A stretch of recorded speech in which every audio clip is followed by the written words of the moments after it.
All right, this is gonna have to be a short little session, but it's a part of the process I've never really showed before, because it's probably the part that I'm least skilled at. But I have a really special miniature here. This is Iwasha, Master of Tides, which is one of the new Heroscape figures. And these are original characters for the new Heroscape line, which is very exciting with making new Heroscape. And I don't usually do this because I don't usually have to, but I have a reference image I'm trying to think about, because Iwasha is a character that they have designed to look a certain way that then I get to paint. And the interesting thing about this figure is that there's some very deep blues and then kind of maroon, purple fleshy parts. It's like a blue exterior for the fish part of the creature, and then a purple fleshy interior. And I don't really know how I'm gonna make that effect happen. So what I figure is I'm just gonna start by seeing if I can get the purple fleshy part to work. And so I have two theories for how to do this. My first is velvet violet ink. First, I'm gonna try some ink and see how that works. And then, if that works, then I also wanna have some of this alien purple. And I think combining these two, I can get a really interesting purple look, but I just don't know how it's gonna go on. I don't know what it's gonna look like. And so I recently primed this figure, and the paint is not completely dry yet. So I think that'll create more interesting texture effects. I don't know, we'll see. But I know this isn't gonna take very long. It's just gonna be a couple squirts here and there. So I figured I'd just show you a little bit of the process here. Let's see how this guy's going. Let's see. I gotta find one of my pipettes though. Where are my pipettes? Hold on. Oh, I recently had to move my pipettes because I had a painting disaster. Oh, it was tragic. I was trying to save remnants of a paint that I'd spilled. So that's a traumatic thing for me though, so let's not dwell on that any further. All right, let's make sure this is working. Yep, that's looking good. Okay, so I'm gonna try a little bit of this, and then for safety reasons, we'll be switching on my fan. Okay, so let's just first test it. It's not a bad purple. I think this might very well work. All right,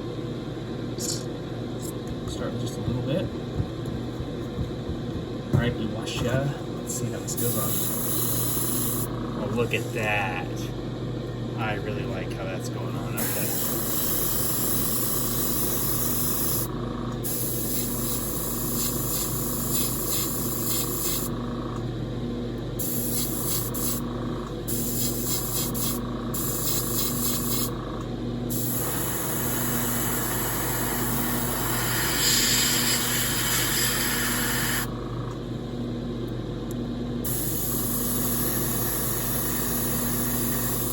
I love using inks like this. You can just add such subtle color. I'm gonna try to see if I can just put a little more in these interior places. What should happen is it'll settle into weird recesses and naturally start to look purple, kind of fishy. Most of these external parts are going to get blue over them, so I'm not as worried about those.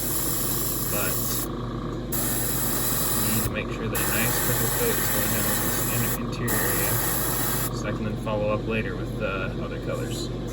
That is working, though. That is working. Okay, it's exciting. I just never get tired of how inks go on an airbrush. I don't know why I'm just surprised every time when it works, but it feels like cheating. Alright, let's get that sprayed out.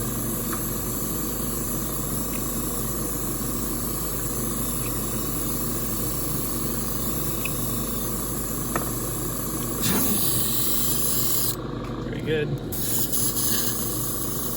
Now, let's see what happens when we take a different kind of purple. while this is still wet. When they're both wet, you can just, I don't know, you can make easier transitions that way. A more skilled airbrushes probably wouldn't need to do that.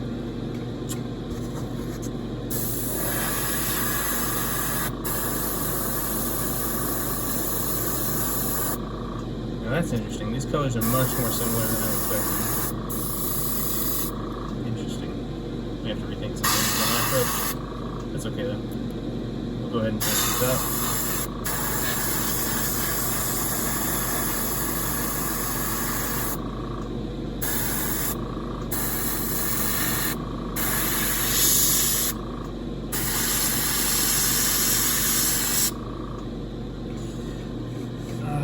This is really coming on nice. We're gonna have some nice deep purples in the recesses of this one, which makes me wonder. Oh no, we're going 1 miniature at a time here. I'm gonna resist the urge to batch paint these Heroscape figures just because they made them similar paints.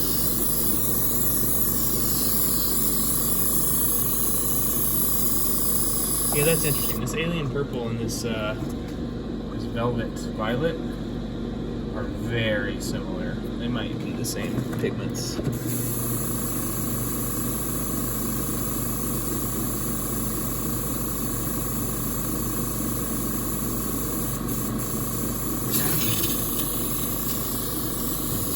Okay, so one more thing to try then.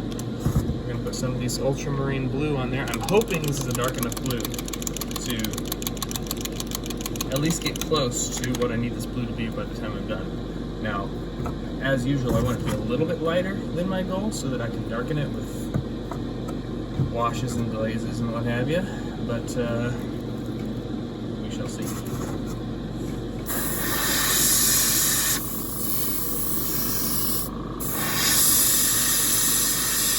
Oh, that is the perfect shade. Wow, okay. That is the perfect blue. Look at that.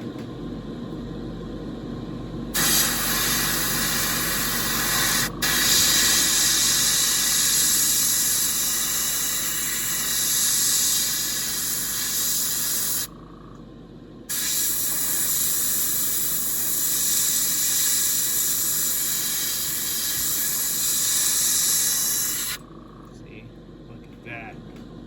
Isn't that just delightful?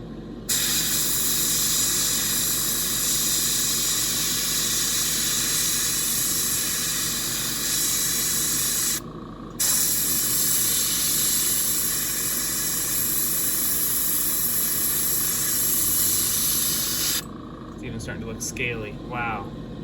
Now obviously I'm going to go and clean this up later. Or, you know, details and stuff.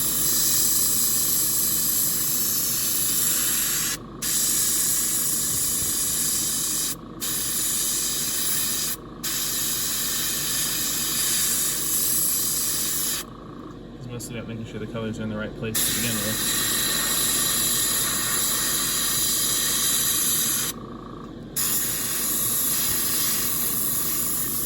It's actually quite a bit darker than I expected it to be, which means that I'm going to have to be more careful in the next step, but that is fine.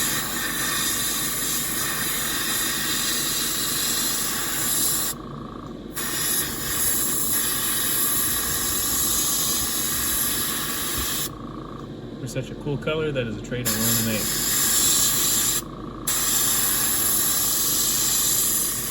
See, look at that. Look at that.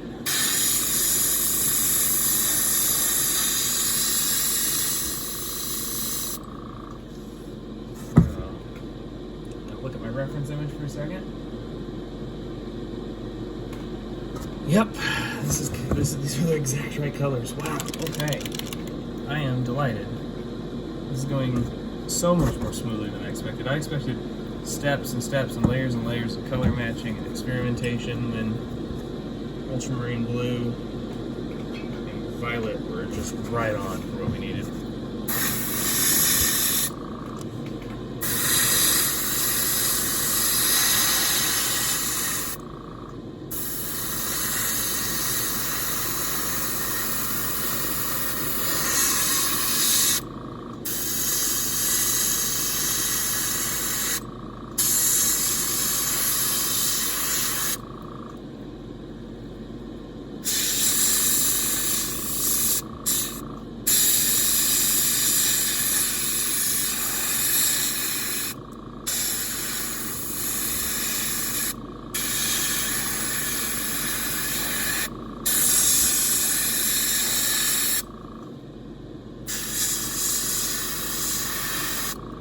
I'm not talking too much here, but I am focused. I am still learning about airbrush precision. As you know from my previous project, I mostly use the airbrush for really basic underpainting stuff. Very rarely detail work. But I know that here, if I get the details right, it'll save me a ton of time on the next stage. I'm really doing my best.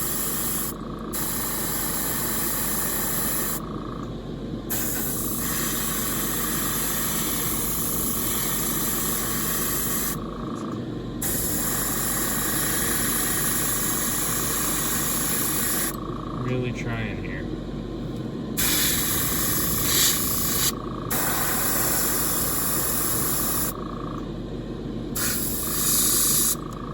So what color are her hands?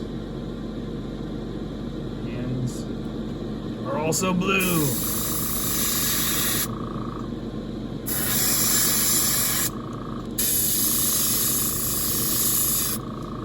What a scary critter we have here.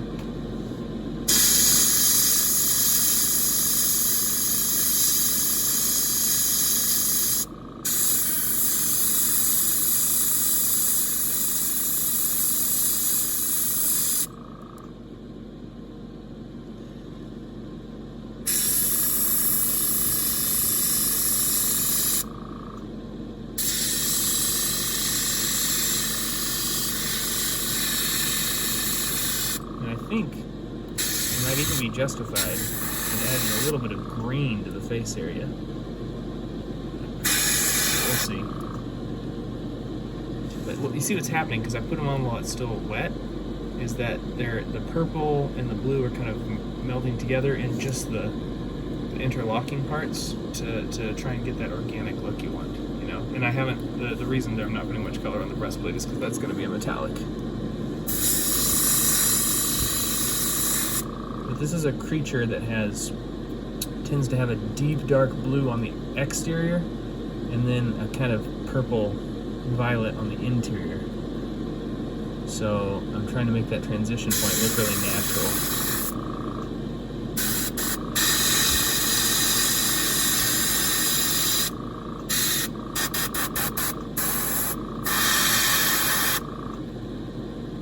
Okay.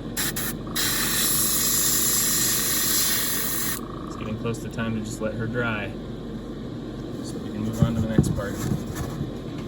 That is Iwashia from the new Heroscape figures.